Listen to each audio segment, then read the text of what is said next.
Madam Sonia Gandhi ji, Rahul Gandhi ji, Priyanka Gandhi ji और इस मंच पे बैठे हुए हमारे पार्टी के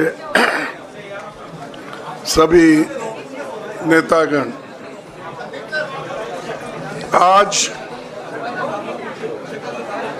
जो देश में चुनाव के रिजल्ट आए हैं, ये मैं तो पहले कहूँगा, ये जो रिजल्ट है जनता की रिजल्ट है और ये जनता की जीत है और लोकतंत्र की जीत है। हम पहले से यही कह रहे थे कि ये लड़ाई हमारी मोदी वर्सेस जनता है, लोग हैं। तो 18वीं लोकसभा के चुनाव में हम विनम्रता से जनमत को स्वीकार करते हैं। इस बार जनता ने किसी एक दल को पूर्ण बहुमत नहीं दिया, खासकर सत्ताधारी दल भाजपा ने एक व्यक्ति एक चेहरे के नाम पर वोट मांगा। अब ये स्पष्ट हो गया है कि ये मैंडेट मोदी जी के खिलाफ गया है। ये उनकी राजनीतिक और नैतिक हार है। जो व्यक्ति बार बार अपने नाम से ही हर जगह वोट मांगते थे, उनकी ये बहुत बड़ी हार है और नैतिक दृष्टि से ये तो उनको बहुत बड़ा नुकसान हुआ है। आप जानते हैं कि कांग्रेस पार्टी और हमारे इंडिया गठबंधन से बहुत प्रतिकूल माहौल में चुनाव लड़ा।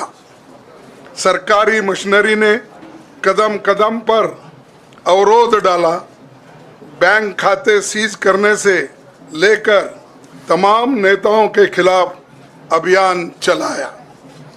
फिर भी शुरू से आखिर तक कांग्रेस पार्टी का कैंपेन सकारात्मक था, पॉजिटिव था। हमने महंगाई, बेरोजगारी, किसानों और मजदूरों की बदहाली और संविधान संस्थाओं का दुरुपयोग जैसे विषयों को केंद्रीय मुद्दा बनाकर हम जनता के सामने गए थे। इन मुद्दों पर बड़ी संख्या में लोग हमसे जुड़े, हमारा समर्थन किया। प्रधानमंत्री ने जिस तरह का कैंपेन किया, वो इतिहास में लंबे समय तक याद रखा जाएगा। कांग्रेस के घोषणा पत्र के बारे में मोदी जी ने जो झूठ फैलाया, जनता ने उसे समझ लिया। मैं इस मौके पर कहना चाहूँगा कि श्री राहुल गांधी जी की दोनों यात्राएं, भारत जोड़ो यात्रा और भारत जोड़ो न्याय यात्रा के दौरान लाखों करोड़ों लोगों को मिलना, लोगों की समस्याओं को सुनना और आगे चलकर उन समस्याओं का हल ढूंढना हमारे कैंपेन का आधार बना। हमने इसी को 5 न्याय और 25 गारंटी का नाम दिया और इसी के आधार पर हमने गारंटी कार्ड बनाया। हमारे कार्यकर्ता उसे लेकर घर घर पहुंचे और लोगों को संपर्क करें। इसके अलावा जो एक महत्वपूर्ण बात है, वो भाजपा नेतृत्व की अहंकार की वजह से हुई। उन्होंने धीरे धीरे सारे संवैधानिक संस्थाओं के ऊपर गैर कानूनी तरीके से कब्जा करने की कोशिश की। फिर इनका उपयोग विरोधी दल के खिलाफ करने लगे।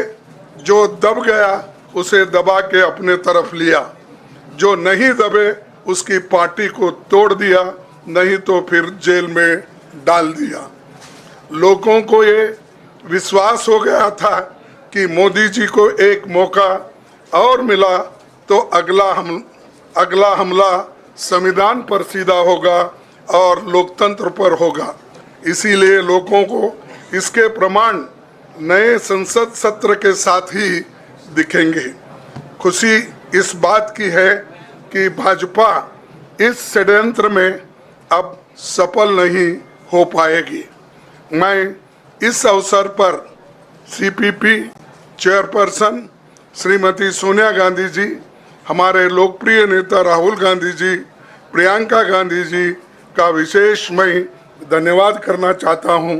और इन्होंने दिन रात बराबरी से पूरे देश में कैंपेन किया और हमें एक मजबूत स्थिति में पहुंचाने के लिए भारी मदद इन्होंने की।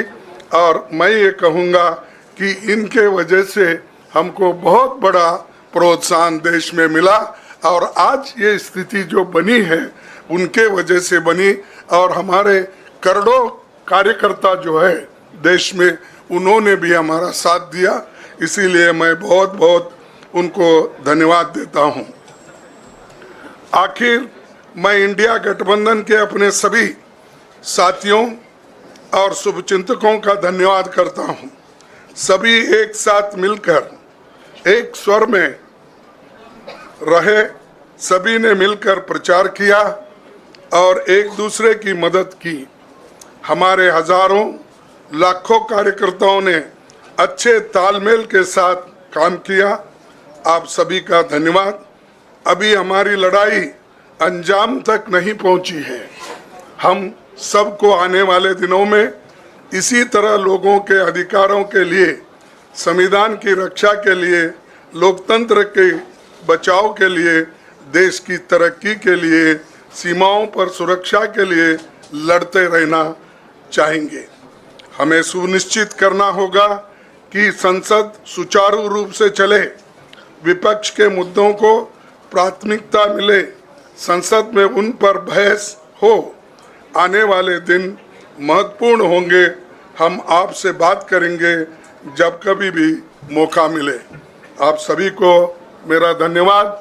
और आपका साथ भी हमको रहा और हमने चुनाव में भी जहाँ जहाँ हमको जितना हो सकता है वो साथ आपने दिया, इसलिए आप सभी को भी मैं धन्यवाद करता हूँ।